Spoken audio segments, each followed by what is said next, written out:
Welcome into episode 43 of the Fantasy Foolz Podcast, and we are here today to talk about our Week 9 preview. Those players you should start, those players you should sit, and the ones that you should probably just drop. Starting out, we are getting right into it with Thursday Night Football, the Houston Texans versus the New York Jets. Now, on the Houston side, you're starting Joe Mixon. We've talked about him ad nauseum. In my opinion, Mike, I know you've got your hesitations, but you're starting Tank Dell. You're flexing Dalton Schultz and CJ Stroud, especially against a good Jets defense. The Jets side, I know you're disappointed, but you still have to start Devontae Adams. It's going to click. We know it's coming. Garrett Wilson, also a crapshoot start, and Breece Hall. Yes, I think we do know it's coming. I just don't know how often. See, I don't know. I don't like starting Tank Dell next week. He's going to be playing against Sauce Gardner, and he's a little itty-bitty boy. He basically is like 4 feet tall. Sauce Gardner's going to just shut him down. I'm all about playing, honestly, any of the other receivers, because I think they're going to actually get a lot more involved because Tank Dell's not going to be open. But there are no more receivers. I mean, Hutchins? No more stud receivers. Hutchins? Yeah, Hutchins. No. I'm not going to say Hutchins. I'm going to actually go. Who's that big guy they got? Ends. It could be Schultz, but I just Robert think he's Woods. Xavier Hutchinson. No, I'm sorry, Hutchinson. That's his name. Yeah, Xavier Hutchinson. I like him because he's got some size to him, and he got a good catch last week. I think he actually might be worth a look here. He got a good catch. A good catch. He's been increasing his snap count. Now all of a sudden they're down with Stephon Diggs out. I think he might actually be not a play. I think he might be a pickup for free to see what he's going to look like. That's what I think. True. And shout out to thoughts and prayers to everybody who traded for Diggs recently. That sucks. Yeah. That's a sad one. I don't know who was trading for him, but I mean, if you did, then that's a blow. In one of our leagues, we had a trade for him. Well, I know somebody who traded for Chris Godwin, and then he ended up losing his season too. I don't know who would do that. Give up a first-round pick for the guy. I mean, what was they thinking? All right. Anyway, moving on to the next game. Moving on to the next game because before I forget how to do English. Do English. Exactly. Thank you for picking that up. New Orleans versus Carolina. So on this side, New Orleans, I mean, you have to play Alvin Kamara. He's still just an absolutely great running back. He's going to be top 10 for the rest of the season as long as he stays healthy. Person who I have very much been cool on, I'm actually going to play Chris Olave this week, and I think he's going to be a lock-in, absolutely going to do well. Carolina is a terrible team, and the only person that they have that I would not play, or the only person that I would play on their side of the ball is Hubbard. There's no one else who I really am interested in this game. I mean, there's Derek Carr. What about if Brooks is back? No, I don't want to touch Brooks. I really don't, because I want to see what he's going to look like before I even think about playing him. Man, well, moving on to the next matchup, I think we got a good divisional rivalry here. It's going to be Washington versus New York Giants.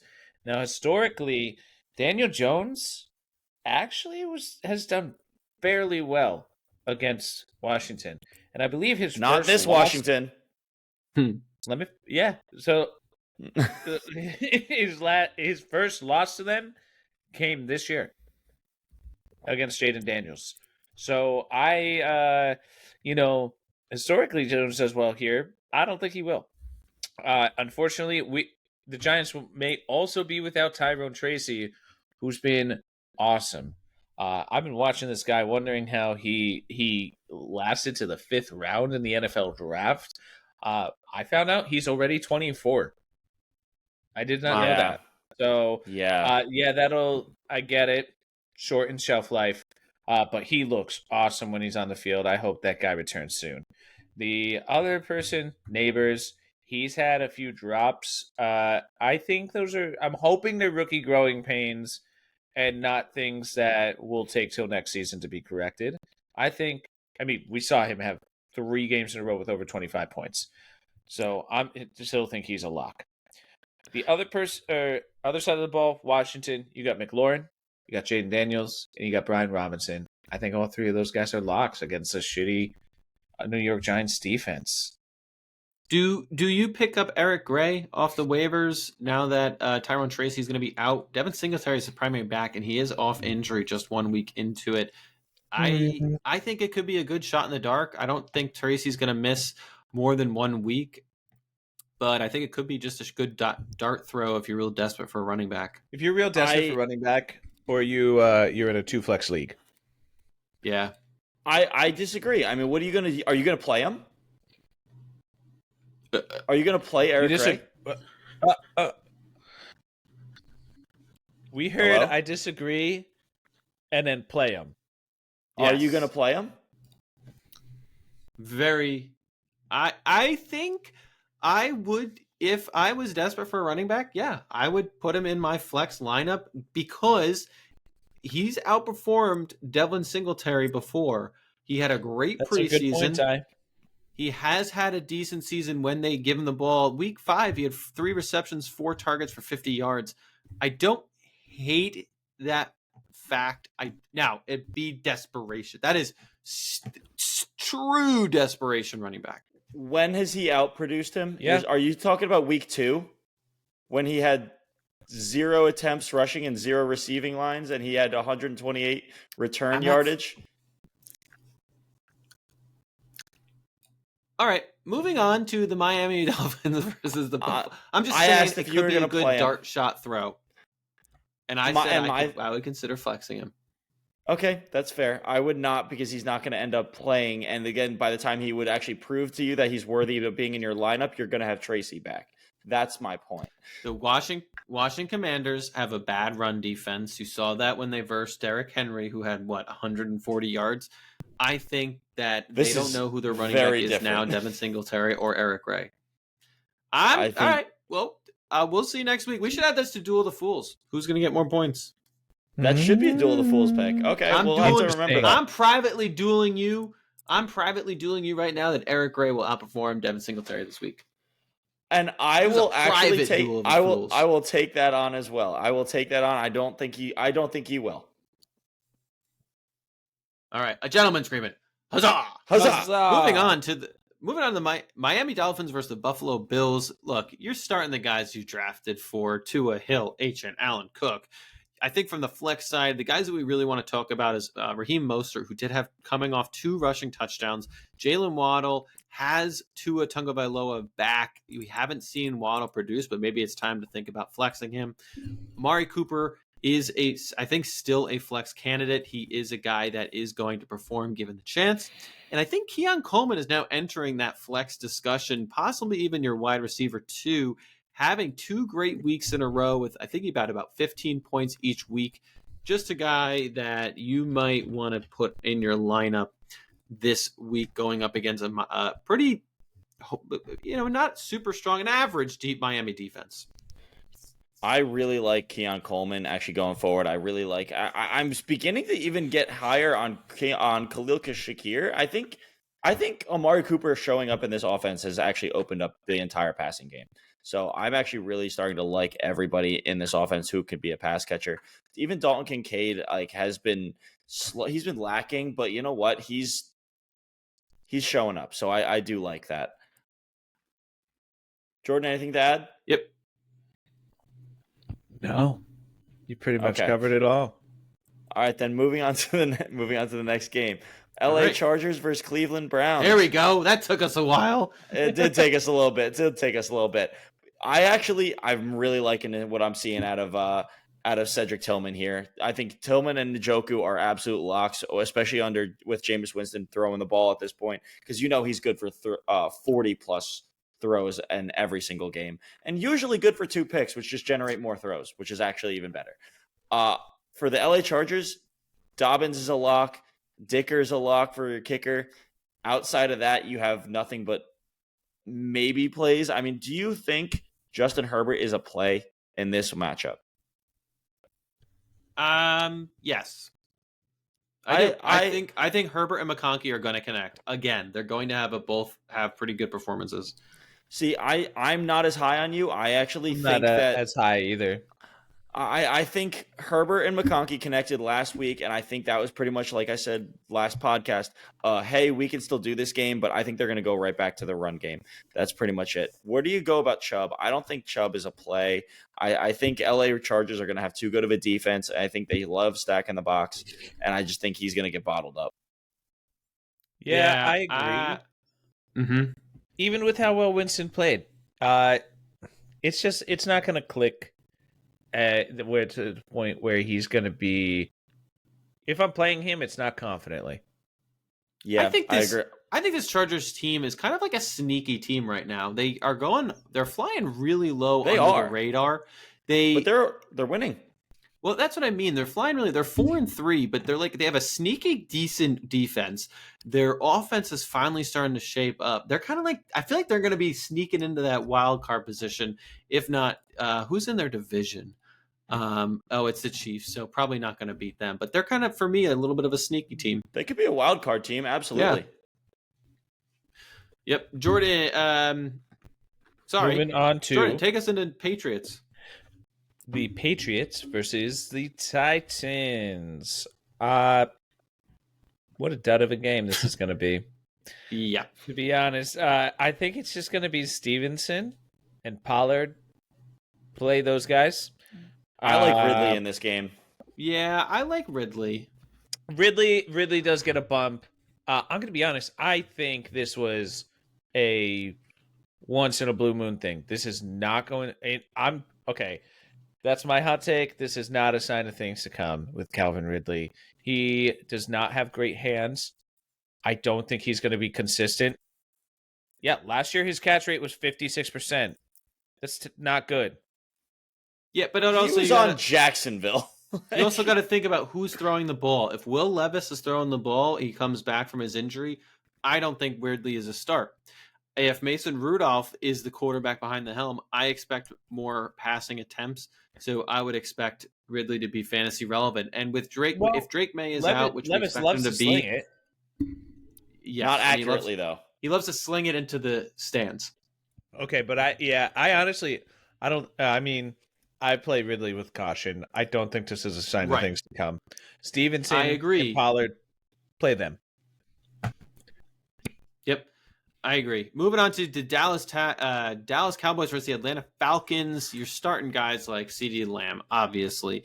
Bijan Robinson, Drake London, Kyle Pitts, and Darnell Mooney. I think against this looking like terrible Dallas defense, you're playing those four guys pretty confidently. Surprising for me, I'm going to say that about Darnell Mooney, but he continues to ball out with Kirk Cousins at the helm. Kirk Cousins, another guy that you could look to start. From the Dallas side, I mean, Ferguson has not been producing of late, but he is a guy that you're going to start because you did draft him as a high tight end. He has had those weeks where he's been 2 weeks where he was okay, but you're still going to start him unless you have a better option. I'm actually thinking about starting Tucker Kraft over Jake Ferguson in one of my leagues. That's not even a question. I was trying to think where Why do you really bring that up? I came up with I'm trying to think of Ferguson, and I'm like, I expected him to be one of those top tight ends this year, and he's just sitting there at number 21 on the season. Like he's not a guy you even want to have remotely in your bench. So it's really sad to see what he's going through. Even though he's getting so many targets, they're just not amounting to anything. He's getting thrown the ball 4 yards away from him.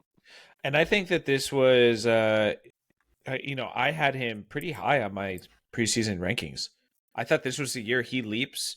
I thought he was part of the reason they didn't need more than CeeDee Lamb and Brandon Cooks. I thought like a lot of people thought it was going to happen, and he's falling flat. And also this past week, on a day that tight end shined, where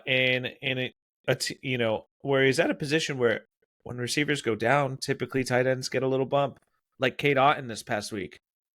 It's just not clicking this year for Dallas's offense.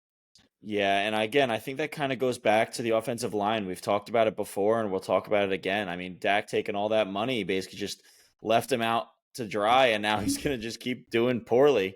But I think we talked enough about this game. I mean, basically, Dallas is just not the team we all expected. And Atlanta, honestly, has a pretty decent offense. I would play all of them, too.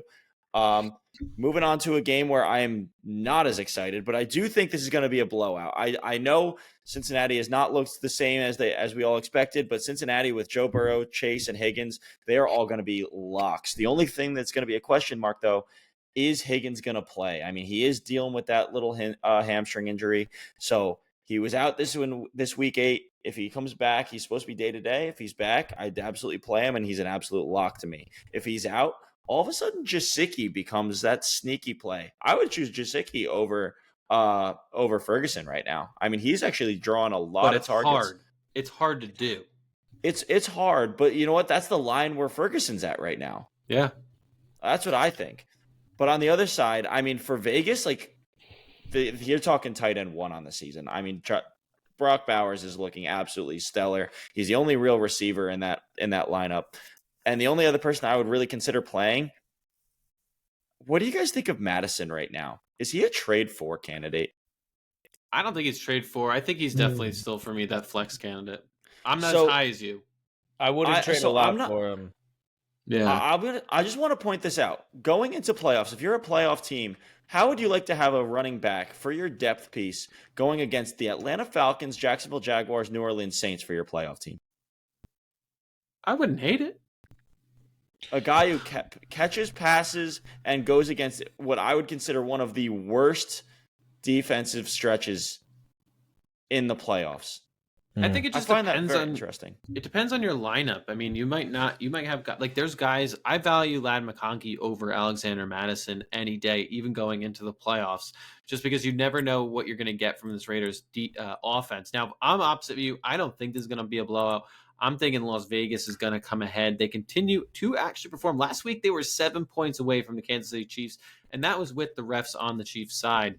So I think the Raiders are actually going to come out ahead on this. Wow. Are you going to call this your upset? No.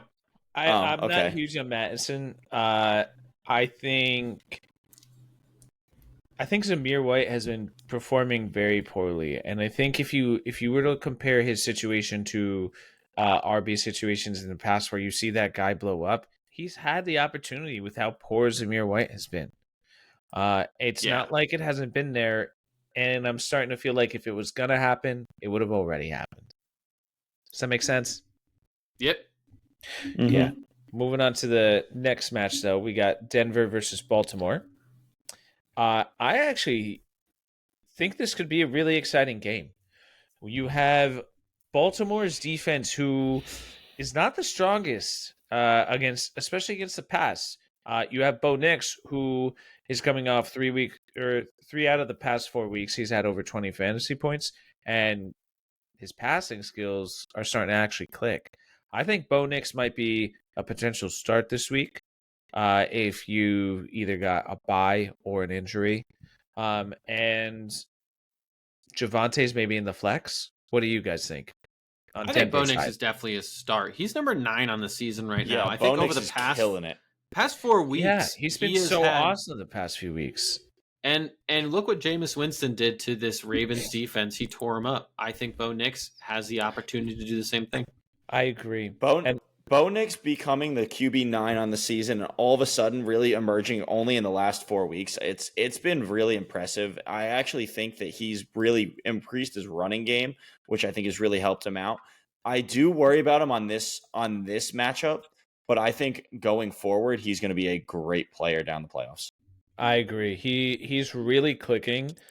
He might be a trade 4 candidate at this moment if you're struggling at quarterback. On the other side of this matchup, you've got Lamar and Henry, who I don't know how you ever don't start them. Both of them are playing awesome. I'm excited to see how they stack up against this defense. It's one of the best defenses in the league, but this is one of the best offenses in the league. Now, this is where it gets a little interesting. I'm not starting Deontay Johnson this week. He's too new to their system. I agree. And Lamar, iffy on the passer. But, I know Lamar's not the most accurate passer, but he is willing to throw it, as he was tied for 3rd most attempts this past week. I think this kind of hurts Andrews and Flowers with the Deontay Johnson being acquired here, and Lamar and Henry's value stays the same. What do you guys think? Yeah, we talked about this a little bit before. I think the acquisition of Deontay Johnson is super good for them to win the Super Bowl, but they are not. I think it's going to hurt them in fantasy. Everyone. Yeah. But moving on to the Chicago Bears with the Arizona Cardinals. This is going to be an interesting matchup fantasy-wise, right? Because the Arizona Cardinals, which have, on paper, a great offense, but the Chicago Bears, as Mike mentioned, have a stellar defense. I think you're going to start Harrison, Connor, and McBride because of where you draft them. I don't think you're going to pull them out just because they're going up against this defense, but you're doing it with a little more caution. Same with Kyler Murray. From the Chicago side, I think this is definitely a strong start for DeAndre Swift. I think the Arizona Cardinals don't have a great defense. Swift is going to tear it up. I think this also opens opportunity for DJ Moore and Keenan Allen to be that in the flex category, because we are seeing them, especially against this defense, we might see them more involved. So I would confidently put them in my flex. And Cole Kmet. I would also say the same thing about Cole Kmet. Just wanted to throw in Cole Kmet. I wanted to make sure Cole Kmet got in there because he's been absolutely dominant the last few games. I'm sorry, take that back. In week 8, it was a regression, but before that, he's been looking great. Yeah. Are we worried about DJ Moore? No, you just walked out and you missed our entire explanation. I am. I think long term, I am. I think this is a good week for DJ Moore, but going into the next game, Jacksonville, Philadelphia, I don't think this is going to be a very good or very close game at all, in my opinion. The Jacksonville side, I'll just start this off because it's nice and short. I'm only playing Evan Engram, and if Brian Thomas Jr. is there, well, that at least makes the game a lot more exciting because Brian Thomas Jr. I cannot watch enough of. I think he's actually looking like a fantastic rookie, but I don't think he's going to play. I think he's going to be out. The reports were out for 2 to 4 weeks, so guess what? That means it's probably not going to happen for the week coming after it.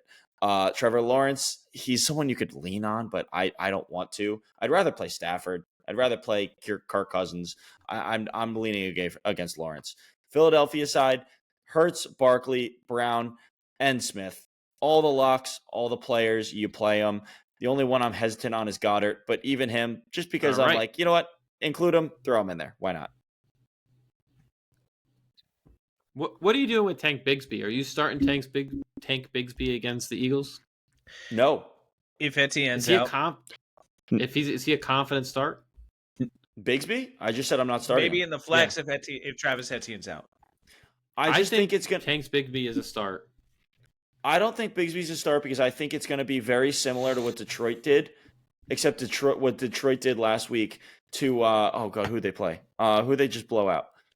I just think they're going to get Dallas Cowboys. I think the Eagles are going to get out to such a big start that they're not going to run the ball anymore. See, I also disagree. I think this is going to be a closer game than we think. I think this is a great opportunity to add Parker Washington from the waiver wire. Parker Washington did have 46 yards, 3 attempts, and 4 targets. So I think it could be a good waiver wire pickup to pick him up because they don't have anyone. They don't have Brian Thomas Jr. and who takes over the role that BTJ was in. I could see that, but I think it's going to be Evan Engram. I think so too. Yes. It's going to be Evan Engram who steps up. But I think if Jacksonville wants to win a game, they just need to fire their head coach because interim head coaches, for some reason, always win their first game, unless they're the Jets. So they just keep doing that every game for the rest of the season. No, you'll win at least one more. So moving on to the next matchup, you've got LA Rams taking on Seattle Seahawks.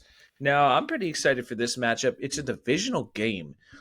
Seattle's passing game has been really good. Geno has, I think, if it's not the highest, one of the highest completion percentages. He's got 3 awesome wide receivers. He's got an awesome running back with them. I'm starting Metcalf, Walker this week. I might flex JSN and Lockett. And Geno, I'm definitely considering starting this week, especially with buys and injuries. On the other side, I'm assuming you're intending on Metcalf being back then, because Metcalf was injured last week. Yeah, I mean, if he's back, you got to start him. I think he's going to be back. Is what I'm suspecting. If he's out, I think JSN is the guy who gets the bump. Who do you think? I don't like that because JSN was the guy who should have had the bump last week, and JSN, if anything, he's proving to me that he's not a 1. This is the time you put Noah Fant in your lineups. That's a good point, Ty. Maybe you put Noah Fant in your lineup. On the other side of the matchup, you got LA Rams who, oh man, if you watched Thursday Night Football last week, you saw that they actually clicked in a really good way. A way that makes you consider potentially putting Stafford in your QB if you need somebody just for the week. But who I'm most excited for this matchup is Kupp, Nakua, and Williams. I think all three are locks.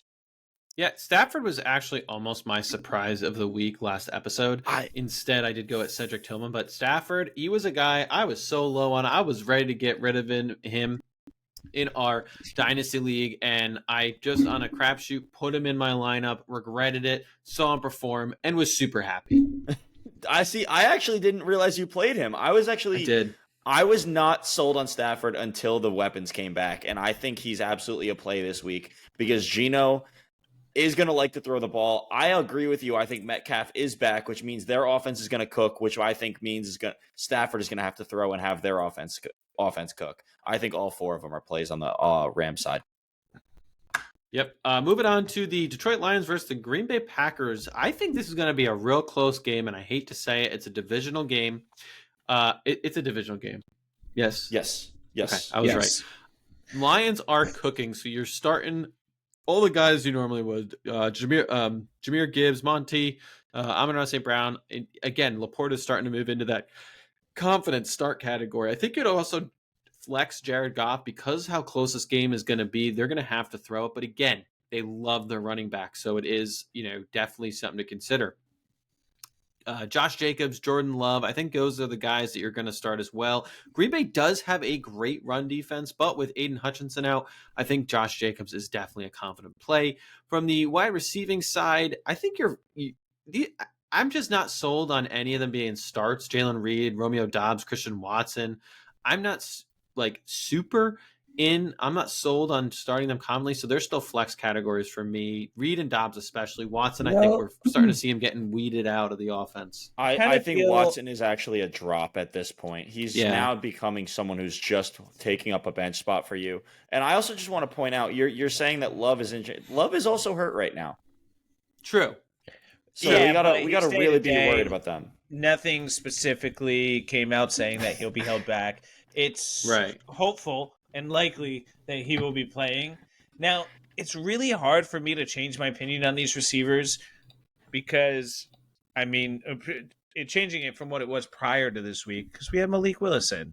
We know Jordan Love likes to get Jaden Reed involved. We know he likes to get Tucker Kraft involved. And then he's going to sprinkle in Romeo Doubs and then Watson. I don't think that's changed. Yep. See, I think Jacobs, Kraft are locks. I think I'm higher on Dobbs than most of you guys are, and I think Watson is a complete drop at this point. That's I guess where I stand. Damn. But let's go to the next game. Indianapolis versus Minnesota. I can finally say it. I can say it. Guess who you're absolutely super excited about? Oh yeah, it's the entire Indianapolis Colts offense. Richardson is down. He's on the bench. You can almost drop the guy at this point for all I care. Jonathan Taylor, play him. Josh Downs, play him. Michael Pittman, flex him. I would flex him. I wouldn't play him necessarily locked in. But Flacco's back. Honestly, I think Flacco's even a play. I think you could actually get away with it because I think Minnesota is going to want to jump out to an early lead. So they're going to have their offense cooking. Darnold's going to throw the ball. Justin Jefferson's on the other side. Aaron Jones is on the other side. I think this entire team, even Jordan Addison, I would play them all. Yep.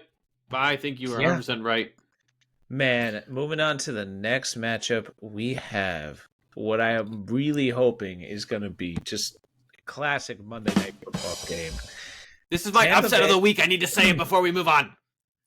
The Buccaneers will end the Kansas City Chiefs 7-0 start. I'm calling it now. I called it last week against the Falcons, and they were this close. You want to at least say, I think they want to. All right. Is this 3 weeks in a row you went against the Chiefs? Announce the teams. Yes, I'm going against the Chiefs. I don't like the Chiefs. All right, so it's Tampa Bay versus Kansas City. I wanted the drum roll, not the drum drope widget. I wanted this one. But instead, I pressed this one. Whoops. Go ahead, Jordan. All right. So on Tampa Bay's side of the ball. I'm going to come down to Virginia and slap you. So on Tampa Bay's side of the ball, we have Baker Mayfield, who has still cooked. And he continues to be awesome, even without his top two receivers. I did not expect him to be as good as he was this past week, but it definitely makes me feel confident starting him this week. I got him and Brock Purdy in one league, and I got no problem that Purdy's on bye. I'm starting Baker with confidence. Cade Otton, I think you got to start him after 2 touchdowns last week. He's a lock. I think he is absolutely a lock at this point. Exactly. He's a lock pretty much. White and Irving, I think, are going to continue to provide at least flex value between the two of them. Definitely consider them there. What do you guys think? I just want to throw this out right now. 26 targets, 19 receptions, 200 yards, and 3 touchdowns. That is what Cade Otton has in the last 3 weeks. He's averaging almost 9 targets a game and like 70 or maybe 60 yards a game and a touchdown. He's an absolute lock. He's a tight end 6 right now, and most of that's from production from the last 3 weeks. Man, yeah. So on the other side of the match, you have Travis Kelce. You have you have Kareem Hunt and DeAndre Hopkins, who are pretty much locks. Is Hopkins a lock? Hopkins is not a lock yet. I am getting on the borderline of playing him, though. I think next week he might take his step up. Yeah. My question for you all is: Are we going to start any of the Tampa Bay wide receivers? We really don't know where their focus is between Jalen McMillan and Sterling Shepard, Trey Palmer, and Cade Otton. I know there was a rush to the waiver wire to get McMillan. I think some people might have picked up Sterling Shepard, but we're not starting any of these guys. We're just keeping them on our bench. I'm comfortable flexing McMillan because I think he's the one who's actually going to take that step up. I do like his skill set, and I think he's got the body for it, but I still feel better about Otton. I think it's a step up for all the running backs. I agree. I feel better about Otton. McMillan, the one thing that excites me with him is that he did have a few plays that were designed to get it to him. If they just clicked a little bit better on the pass, or maybe if he was just a little bit better with his hands, he could have gotten them. So I don't think that's going to change. I think they're going to just work this week and practice at correcting those things. And I do think McMillan has the potential to be better this week. They're going to need him. Yeah. So that was our Week 9 preview. Moving on to Duel of the Fools for our Week 9 matchups. Jordan, kick us off with our first Duel of Us Fools. All right, so Week 9 matchups. Quarterback, we got Geno Smith, whose opponent is the LA Rams, or Kyler Murray, whose opponent is Chicago. What do you guys have? I went with Geno Smith. I like the matchup better. See, I agree. I don't feel confident about it, but I agree. I went with Kyler Murray. I feel like when it feels obvious that, this is a game that Geno really should do really well in, he ends up doing all right. Yeah. Remember when he lost to the Giants? Yes. So, I mean, he just gives me these vibes when it's this game that's it's obvious, right? And this kind of looks obvious that he's going to have a great week. We'll see if it happens. Okay. I went with Kyler Murray. RB matchup number 1, we've got Ramondre, whose opponent is Tennessee, or Nick Chubb, whose opponent is LA Chargers. Tyler, who you got? I mean, Ramondre just looked good against the last week's matchup against the Jets, who I believe have a better defense than the Tennessee Titans. So I'm going with Ramondre just because he might get those balls thrown in the air. I don't like it since Drake May's out, but I'm going with it. I'm taking a shot. Jordan, what do you got? I actually went with Stevenson as well. I just think Jameis is just going to sling it because what else can the Browns offense do? I mean, it's Nick Chubb's going to be slow to get going because I think every running back in that system right now would be a little slow to get going. I'm not sure it's him or that team, but whatever they did this past week worked, and I think they're going to continue it. So I went with Stevenson. I agree. I don't think it's going to be as much of a shootout though, because I think the Chargers are going to really control it, and I think it's going to end up being more of a running game. I like the fact that Nick Chubb has jumped from 36% of the snaps the first week he came back to 61. I'm going with Nick Chubb. So I think he might make another step up, and this is absolutely something I'm not comfortable with, but I do think he will do a little better. Yeah, absolutely. The next matchup we have is the running back matchup 2. It's Brian Robinson taking on the New York Giants and Chuba Hubbard taking on New Orleans Saints. Who do you have, Mike? I have Chuba Hubbard. I love anyone against the New Orleans Saints. Yeah, the Saints are ranked 28th right now in rush defense. I'm going with that matchup as well. I'm going with Chuba Hubbard. I did not go with Chuba Hubbard. It's more of I went with the other guy because he's not Chuba. I'm scared what this Carolina offense is going to look like. You no longer have a true wide receiver one because Thielen's a little bit older if he's healthy to play. Xavier Legette is still a rookie and has growing pains to go through. And I just think that they're going to stack the box and New Orleans is going to figure them out. So I went with Brian Robinson, who I think is going to have a good game against the Giants. Next matchup you have Jonathan Taylor, who's taking on the Vikings, or Derrick Henry taking on the Broncos. Tyler, who do you have? I had Jonathan Taylor versus the Minnesota Vikings. I do think Derrick Henry is going to have a great day, but JT is going up against, I feel like, a more easily runnable offense.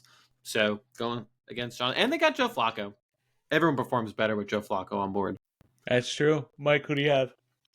I really like your take on that. I think Jonathan Taylor does look better, but I just love Derrick Henry on the Baltimore Ravens offense right now. I think they just are pretty much next to unstoppable, and I think they're going to keep cooking. So I'm going Derrick Henry. Yeah, I went with Derrick Henry. I just think King Henry is going to have an awesome week. Even though Denver's defense is awesome, he's King freaking Henry. The stiff arm special. Yeah. The wide receiver matches. First, we have Calvin Ridley against New Orleans, or Josh Downs against Minnesota. What do you guys have? I really want to switch to Josh Downs, knowing that Joe Flacco is starting, but I am going to go with Calvin Ridley. I liked how you know what? I wish I could switch, but you could switch. It's right, still live. I'm going Calvin Ridley. I'm going Josh Downs instead. I loved seeing Calvin Ridley last week, but I don't think he's going to have the same game. That's I'll be honest. I don't know with Josh Downs.